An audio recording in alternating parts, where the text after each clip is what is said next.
Welcome to Nasdaq Trade Talks. I'm Jill Malandrino, Global Markets Reporter at Nasdaq.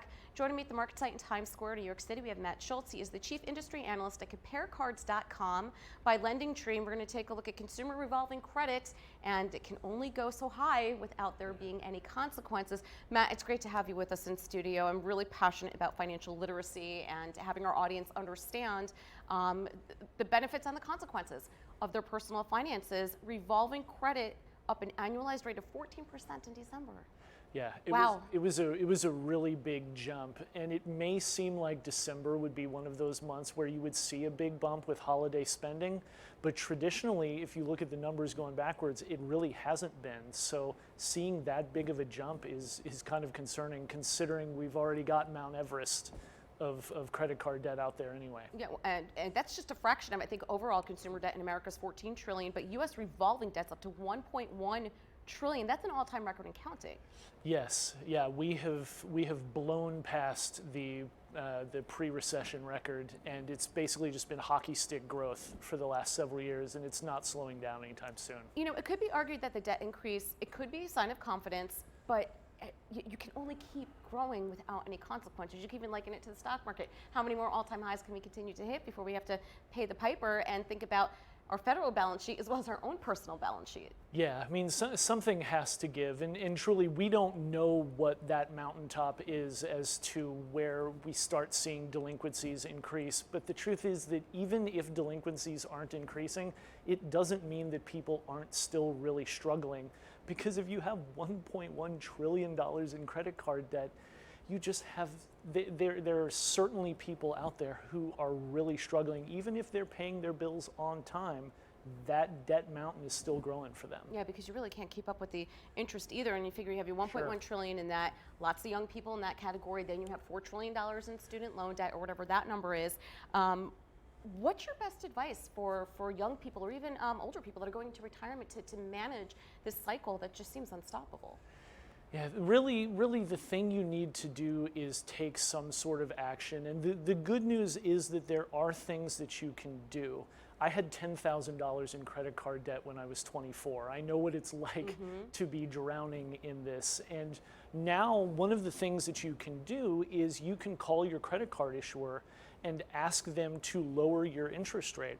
We've done a survey at Compare Cards and asked people if they've done that, and about 80% of people who did that were successful doing it, and they knocked their APRs down 5 or 6 percentage points, and that's really significant.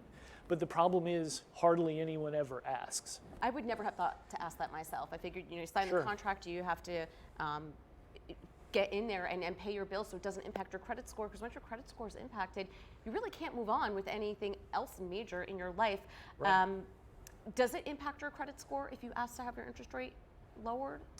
No, it generally shouldn't. There may be a chance that there would be a hard inquiry against your credit, and that could ding you a little bit in the same way that if you apply for a credit card, there's a small temporary ding against your credit. But the truth is that ding would be so small, and it would be completely outweighed by what you would save from that reduced APR. So when you go to consolidation, these agencies that help you consolidate your credit and so forth, is that the right thing to do for a consumer? Will that impact you at all? It can be. You just really need to be careful about who you work with in that space, because the truth is that a lot of the things that those sort of agencies do are things that you can do by yourself. I mean, we've all got to-do lists that are 100 miles long, and it's nice to have somebody on your side to help you kind of guide your way through it, but it's one of those kind of buyer beware sort of things that if something doesn't seem quite right with who you're talking to, know that you can do some of that stuff yourself, including something like a personal loan that you could get to consolidate some of your credit card debt. That's something that a lot of people have done recently. It's a booming space. Right. Well, it also comes down to accountability as well. Okay, we have to be very aware of that if you do get these loans consolidated, it doesn't mean you have more credit on your cards to go and spend again, or if you are able to consolidate, live up to those obligations as best as you can. Yeah, that's really the whole thing. If you just see that open available credit as a reason to go spend more, then you're just, you're digging your hole deeper. It's one of those things where when I talk to people about how to tackle debt, One of the things that I talk about often also is a 0% balance transfer credit card.